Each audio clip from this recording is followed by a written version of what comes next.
PM Modi 10 राज्यों के मुख्यमंत्रियों के साथ इस वक्त बैठक कर रहे हैं। कोरोना को लेकर मुख्यमंत्रियों के साथ बैठक कर रहे हैं प्रधानमंत्री नरेंद्र मोदी। लगातार आपको बता दें, आज बंगाल दौरा था, 4 रैलियां थी, लेकिन सभी को कैंसिल करते हुए प्रधानमंत्री इस वक्त बैठक कर रहे हैं। ये तस्वीरें भी हम आपको दिखा रहे हैं। 10 राज्यों के सीएम इस बैठक का हिस्सा हैं। माना जा रहा था कि जिन जिन राज्यों में सबसे तेजी से, सबसे ज्यादा रफ्तार कोविड की बढ़ रही है, उन सभी राज्यों के मुख्यमंत्रियों के साथ में प्रधानमंत्री बैठक करेंगे और आगे की प्लानिंग कैसे हो, किस तरीके से बेड की कमी ना हो, कैसे सबको वैक्सीनेशन मिल पाए और किस तरीके से ऑक्सीजन की सप्लाई को बेहतर किया जाए, ये कोशिश इस बैठक में बातचीत करके इसका हल और निष्कर्ष निकालने की जा रही है। जो तस्वीर हम आपको दिखा रहे हैं, अब हम आपको 5 तस्वीरें दिखाते हैं कि किस तरीके से कोविड के केसेस लगातार बढ़ते जा रहे हैं। महाराष्ट्र, दिल्ली, यूपी, छत्तीसगढ़ और कर्नाटक की तस्वीरें हम आपको लगातार दिखा रहे हैं कि कैसे मामले बढ़ रहे हैं। महाराष्ट्र की बात करें तो 67,013 नए मामले सामने आए हैं, 568 लोगों की मौत हुई। दिल्ली में 26,169 नए मामले हैं, 306 लोगों ने दम तोड़ा है। उत्तर प्रदेश की बात करें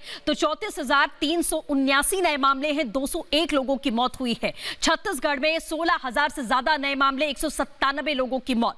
अब वो तस्वीरें भी हम आपको दिखाएंगे जिसकी वजह से पूरा देश हैरान परेशान है। ऑक्सीजन की सबसे ज्यादा कमी कहां पर पड़ रही है, वो भी हम आपको तस्वीरों के जरिए दिखाएंगे। मुंबई, दिल्ली, बनारस, लखनऊ और भोपाल, ये वो तमाम राज्य हैं जहां लगातार ऑक्सीजन की सप्लाई नहीं हो पा रही है सही तरीके से, जिसकी वजह से अस्पताल परेशान है, प्रशासन परेशान है और सबसे ज्यादा हाल बेहाल वो मरीजों का है, उनके तीमारदारों का है, क्योंकि उनकी जिंदगियां खतरे पर है। जो मरीज वेंटिलेटर पर है, उनको रेगुलर ऑक्सीजन की जरूरत है, लेकिन ऑक्सीजन उन तक नहीं पहुंच पा रहा है। लोग सड़कों पर रोते बिलखते हुए इस वक्त लोगों की तस्वीरें दिखाई दे रही हैं, जो आप हमारी स्क्रीन पर भी इस वक्त देख पा रहे हैं।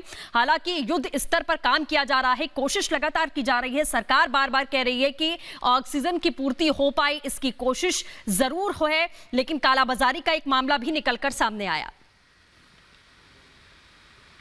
तो वहीं महाराष्ट्र के नासिक में कोरोना से हालात बेकाबू होते जा रहे हैं। कलेक्टर दफ्तर के बाहर रेमडेसिविर के लिए लोगों की लंबी कतारें हैं और लगातार लोग वहां खड़े होकर इंतजार भी कर रहे हैं। देखिए हमारी संवाददाता अलीशा नायर की रिपोर्ट के जरिए। रेमडेसिविर इंजेक्शन को लेकर भी लोगों की स्ट्रगल जो है वो लगातार जारी है। महाराष्ट्र सरकार की ओर से जिस तरीके से रेमडेसिविर की कालाबाजारी चल रही थी, उसके बाद ये आदेश दिए गए थे कि रेमडेसिविर इंजेक्शन जो है वो अस्पताल में कलेक्टर के द्वारा या फिर एरिया के जो ड्रग इंस्पेक्टर्स है उनके ओर से जो है अलॉट किए जाएंगे।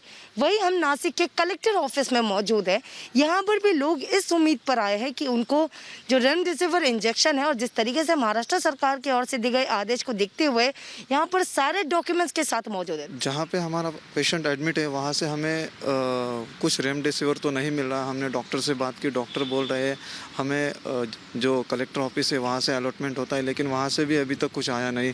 वो बोल रहे हैं हम 15 मांगते हैं तो हमको 6 ही आते हैं, कभी 2 ही आते हैं। लेकिन इसलिए वो बोले कि आप कम से कम वहाँ पे जाके रिक्वेस्ट तो कीजिए, कम से कम वो अलॉटमेंट तो कीजिए। उनको आप बताइए कि ऐसा ऐसा हॉस्पिटल में हमारा है, तो कम से कम वो एक अलॉटमेंट तो कीजिए। ये आप कब से आए हो और कितने दिनों से आप ढूंढ रहे हो रेमडेसिविर? 3 दिनों से मैं ढूंढ रहा हूँ, मेरे भाई के लिए रेमडेसिविर ढूंढ रहा हूँ। हॉस्पिटल में मैं अगर पूछ रहा हूँ तो हॉस्पिटल बोल रहे हैं कि कलेक्टर ऑफिस से हम लोग को रिलीज नहीं हो रहा है, और यहाँ पे आ रहा है तो यहाँ पे कोई भी मिल रहा ही नहीं, कोई हम लोगों को गाइडेंस भी नहीं कर रहा है। मतलब क्या करे, कुछ समझ में ही नहीं आ रहा है, बस घूम रहे और अस्पताल के बाहर लोग मर रहे हैं, सब मतलब बेकार परिस्थिति है। एक तरफ हम आपको तस्वीरें ये भी दिखाएं, यहाँ पर जहाँ पर रेमडेसिविर को लेकर जहाँ अलॉटमेंट की जाती है, अब यहाँ पर एक जो है पेपर चिपकाया गया, उसमें लिखा गया है कि जो भी कोविड के पेशेंट है और जिसको रेमडेसिविर इंजेक्शंस को लेकर रिक्वायरमेंट है, वो सबसे पहले मेल कीजिए। मेल करने के लिए लोगों को पहले रेमडी कंट्रोल नासिक 2021@gmail.com इस पर पहले मेल करना होगा। उसके बाद जब लोगों को रिप्लाई आएगा, रिप्लाई होने के बाद उनको रेमडेसिविर इंजेक्शंस मिलेंगे। तो वहीं दिल्ली के कुछ अस्पतालों में आज ऑक्सीजन की कमी की खबरों ने हंगामा मचा दिया।